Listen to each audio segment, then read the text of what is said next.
Welcome to Gulf Islands Radio. My name is Lisa Schlabowska. I'm the owner and operator of a holistic centre on Salt Spring Island called Figs and Honey, and among other things, I am a mentor and motivator. I will be chatting to people for my show, Living a Passionate Life, and interviewing people from all walks of life to discover what it is to be working passionately, using one's gifts and natural talents to make a living. What is the difference and what does that look like? I'm on a quest to inspire and be inspired, as I believe that when we're living a soul-driven path, our lives change and life is a very different experience. So welcome back to our menopause special. I've got Karen van Dyke here talking. She's a master herbalist, a perfumer and cosmetic formulator. Hi, Lisa. Hiya.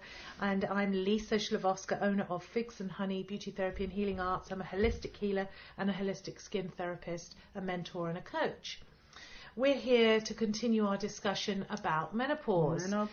We talked a lot last week about all the different aspects of what is menopause, what's the spiritual connection from starting in puberty and ending with the menopause, and what comes after the menopause. And I just wanted to remind everyone that the menopause is a gateway to self-realization and self-honoring. It really is a wonderful time. It can be a tricky time, but we're here to give you as many tips as possible to talk about what you can do to support yourself. And we urge you to make a decision, to make an intention to support yourself and do everything you can to learn and grow and look after yourself so that you can go into the next stage of your life really in a positive way, embracing all that you are. Trying to stay positive. Staying positive, a victim. Not victimizing ourselves, letting ourselves go, letting ourselves move forward in a positive way. Lovely. So just, I'm going to be talking a little bit about Reiki and energy work, which is a little out there for some people, and they don't even know what Reiki is. Do you want to explain that, Lisa? What is Reiki? It is a little tricky to explain to people what Reiki is. And I talk about Reiki or therapeutic touch or any energy work, actually. We work on the premise that we're all energy. And energy is all around us in the universe and in the planet. And we draw universal energy through ourselves as therapists, and we read people's energy. And, you know, we all use common phrases, but we don't think too much about it. Like we'll say, well, you know, your partner can walk in the door and he doesn't even need to open his mouth. You know if he's in a bad mood or in a good mood. And you say, gosh, you've got a really weird energy, or what's wrong? Like, what is it? And they'll say, oh, nothing. But you know something's wrong. Is that linked into your intuition? Well, it's an energy. You're reading people's energy. It's just people aren't connecting that. Yes. Another thing is, if you look at the quantum field, you know someone's going to call you and the phone rings and you know who it is. Yeah. That's also energy, actually. You are reading the person that's calling you and you're sensing who it is. Yeah, it's like almost eerie, isn't it, when you get confirmation like that? It is. It's like an intuitive third sense. Yeah. But it's energy. It's real. So we carry energy over our auric field and over our body. And when we're in alignment and we're happy and healthy and vital, our energy is nice, evenly balanced through what we call our chakras. There is 7 chakras. Some people say there's 9 and 11, and they do kind of go through the body. And what is a chakra? A chakra is a central place through the body where universal energy is stored, linked directly to our well-being, our emotions, our thoughts, and our feelings. And I hear they have a color as well. There's colours. There's different colours for different chakras, and we can talk a little bit about that maybe later. But what I wanted to talk about was menopause and the chakras, because when I give a Reiki session, what I notice is very often there'll be 1 or 2 chakras that are particularly closed. And those chakras often are directly linked to the health and well-being of the person who's having the session. So for instance, if there is an issue with the second or third or fourth, we'll go, if we start off with, which one should we talk about? The throat chakra. Throat chakra, which number is that? It's the 6th chakra. 6th chakra, okay. Yes. And if we talk about the throat chakra, we talk about communication. Now, it's not just the way we converse with our friends and family, although it can be impacted by that. It's more about how honest we are and how we are communicating our innermost feelings and thoughts with ourselves and sometimes with other people too. So if we are holding an enormous issue that we don't feel we can share because we're fearful of sharing it, or we're holding it in because we've got to keep a secret, often the throat chakra will be closed, and it can be very indicative of stress and blockages that impacts the whole body and can impact, and if you leave them closed, it impacts your emotional well-being. Yes, that makes sense. And your health and vitality. Now, the other thing that can show is if you have a thyroid disorder or a sore throat. So I will do a little test with my pendulum. Yes. And you literally, the energy that dispels off your body will tell me whether there is illness and whether you have a sore throat or whether you have a thyroid problem. You can actually read that through this process that, you know, all practitioners by perceiving basically the learn to energy do. that's coming from the chakras. Yes, because our body is a one energetic field, and with these various chakras we can read. So the throat chakra is one area. A lot of women, specifically through menopause, have felt very stifled in their inability to share perhaps how they don't feel valued. Yes. Or they feel neglected. Issue. Yeah. Or in their marriages, perhaps they are stuffing in. They don't have a voice. They don't have a voice. So that chakra can be closed, and it can directly impact their well-being and their health. Another one can be their second chakra, their sacral chakra in their tummies, which indicates the inner child. So this can be how much joy are we leading in our lives? What are we doing to get in touch with those things that as children we did naturally? Playfulness. And it can be anything to anyone. Like for one person it could be playing music, another person it could be dancing, another person it's drawing, baking, like all the strangest things that you can think of. Whatever that person does to fill them up in a way that time passes fast. Yeah, creative expression. Creative expression often, but sometimes it's physical too, like exercise. So that chakra is often blocked for women. Is that right? It is, because we tend to be doers. Yes. We tend to be consistently looking after everyone. Looking after. And not doing a lot of playing. You know, that's a big issue. Ourselves. And as adults, you know, we've been trained and talked to, you know, well, things are changing now, but a lot of the time it's all about duty, responsibility, nurturing, caring. So the second chakra is often blocked. Well, that's a very important chakra because that's your tummy area that it directly impacts, along with your third chakra, which is just slightly above your stomach, is all related to your digestion, your hormones as well, your first and second and third. So just depending on which chakras are not flowing and in alignment, and I do intuitive Reiki on top of that, which actually talks about how I get messages, this just sounds really out there. Not at all. What to pass along to that person so that they can support their own healing.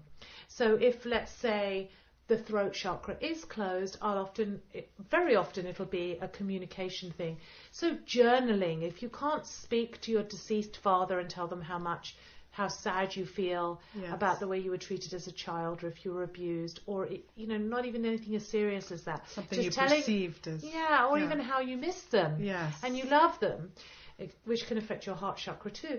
You can write it down or express it by speaking it, even if you're just speaking it out without speaking to somebody. You can release the blockage by letting it out. What about singing, Lisa? It's a big one, and actually humming and singing comes up a lot. Does it? It really does. It's very helpful. And even whistling. Whistling? Yeah. Wow. Like using the mouth, using the throat to express sound. Yeah. We know vibrationally, I mean, that's why... vibrational energy. Huge. Wow. I mean, that's why we love, many people love the sound of Gregorian chanting. Yes. And they, you know, the church, the choir singing. The throat singing. And even listening to it is very therapeutic. Right. It's on a vibrational level, which is very beautiful. Which brings me to the singing bowls that are actually connected to the chakras as well. And that even impacts vibrationally your whole body. Yes. Because your whole body as an energy field is impacted by the sound and the frequency. That's a whole... It's a whole other way of healing, but it's still coming. Singing is very much about sound as well. So it is. That reminded me of it. Well, and the other thing I wanted to say, that often in menopause, the first chakra is not in alignment. Now, the first chakra is our root chakra. It's where we're living, where we're at in our lives, Well, if we're in a marriage that we're not sure, we've been in maybe even 30, 40 years, but you know, we've not been particularly happy, but we're not sure about what to do about it. First chakra can be out. If you've been abused sexually or had issues around sex, the first chakra can be out. And then also going through menopause, your ovaries, your endocrine, your reproductive organs are off. Your first chakra can be out again.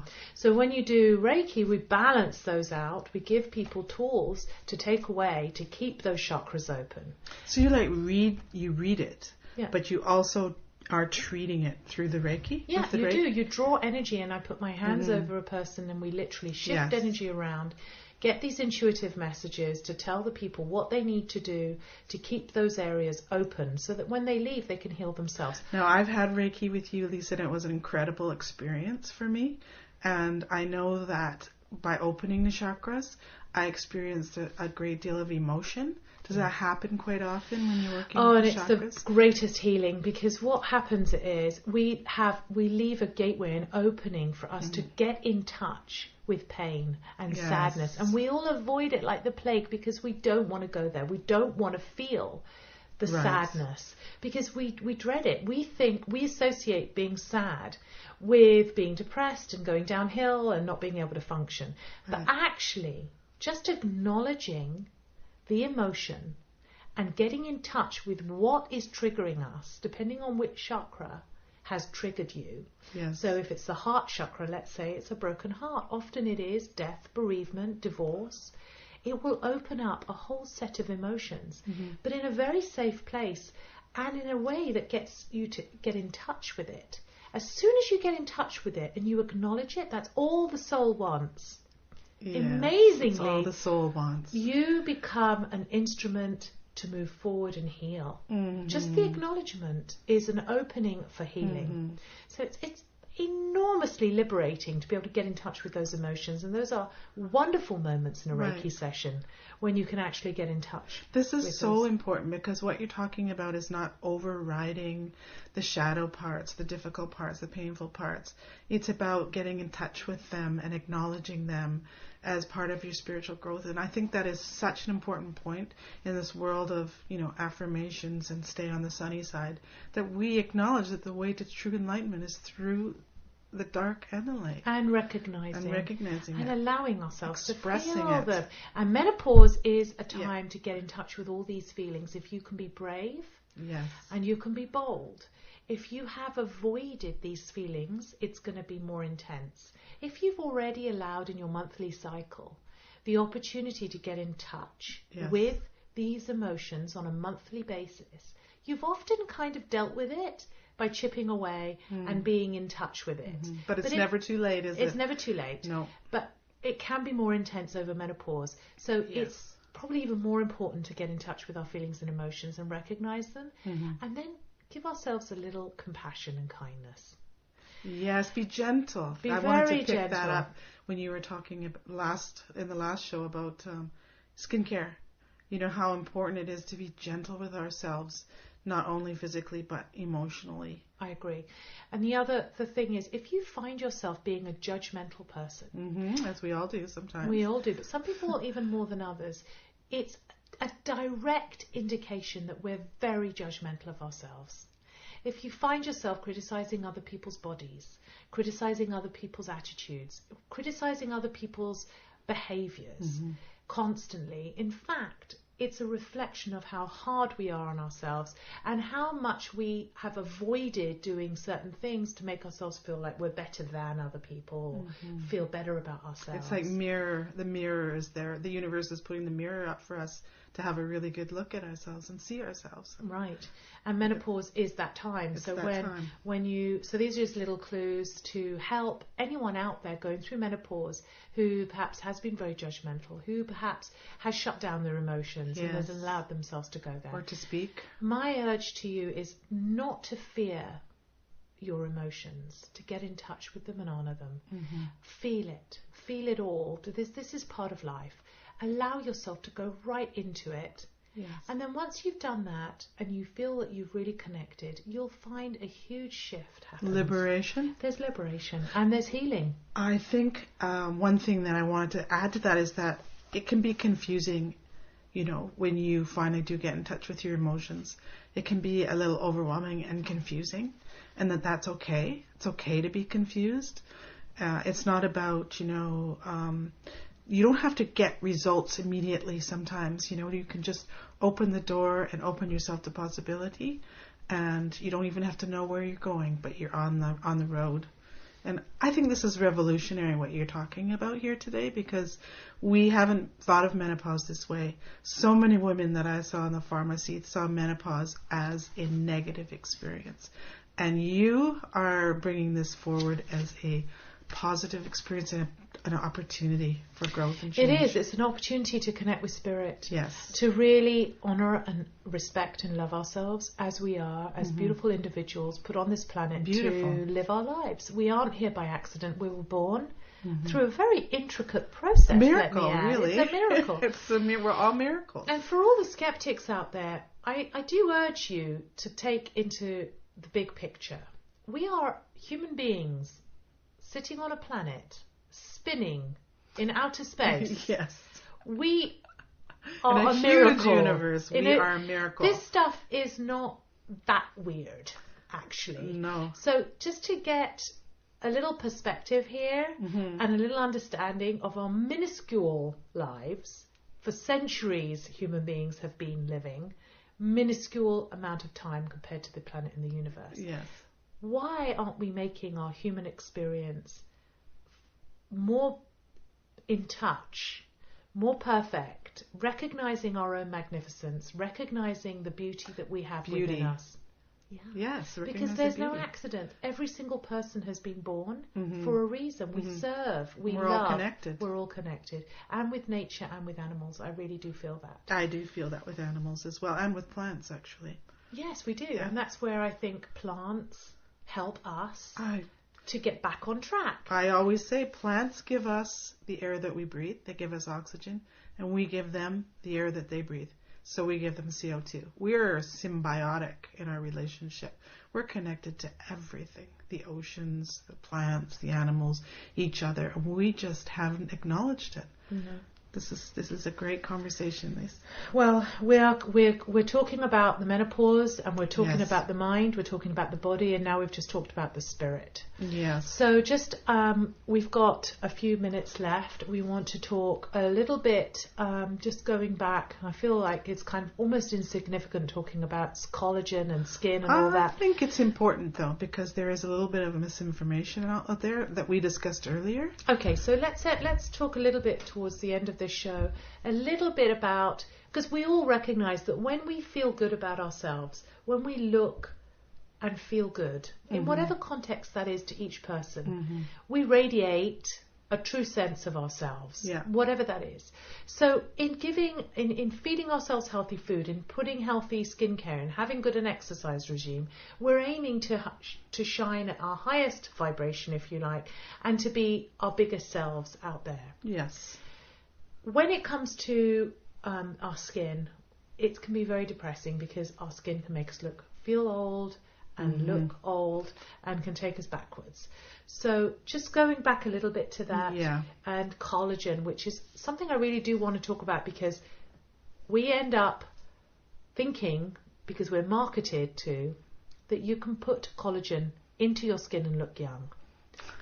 Karen, please inform the world about this. Well, we talked a little bit about this as well, but what I tell my clients is that all these topical collagen products, collagen is basically gelatin. It's a protein molecule. It's a large molecule.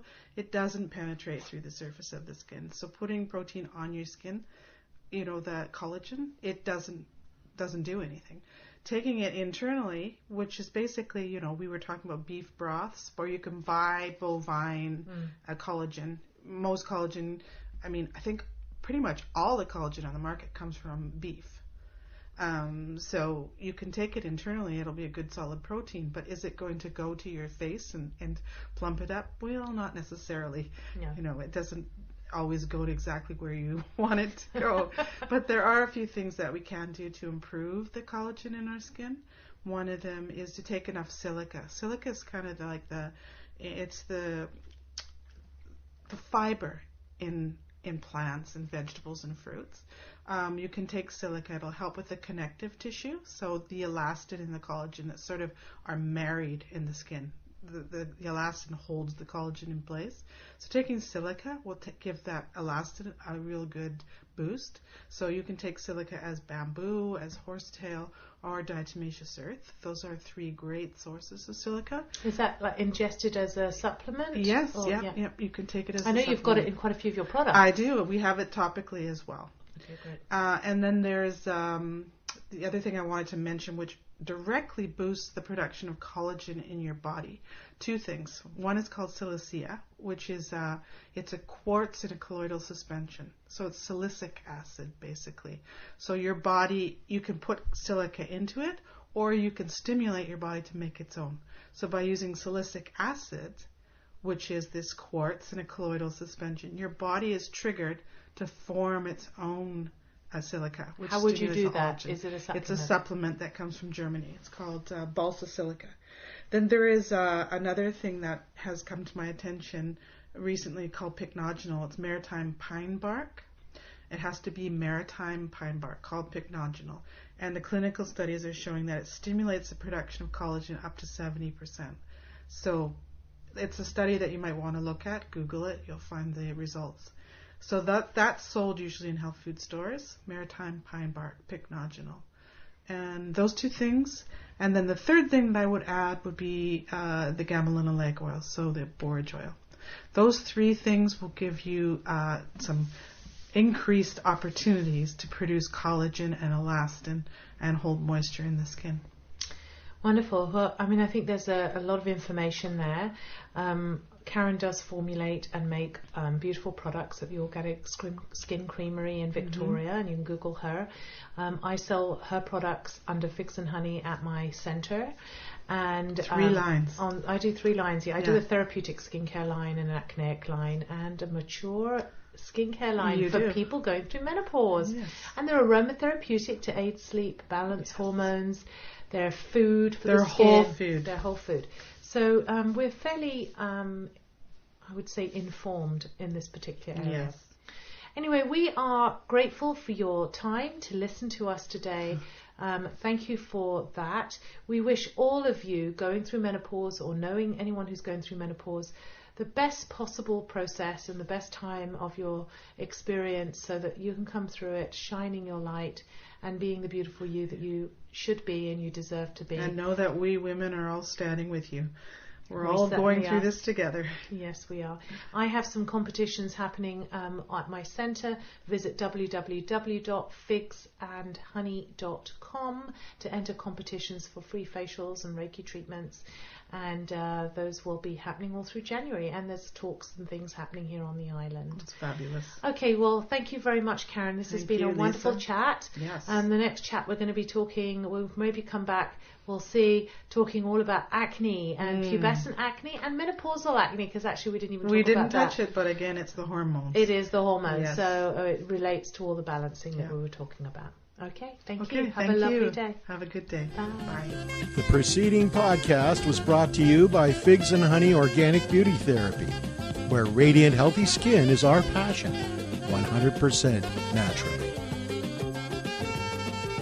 For more information on our fine line of products or this show, please go to www.figsandhoney.com.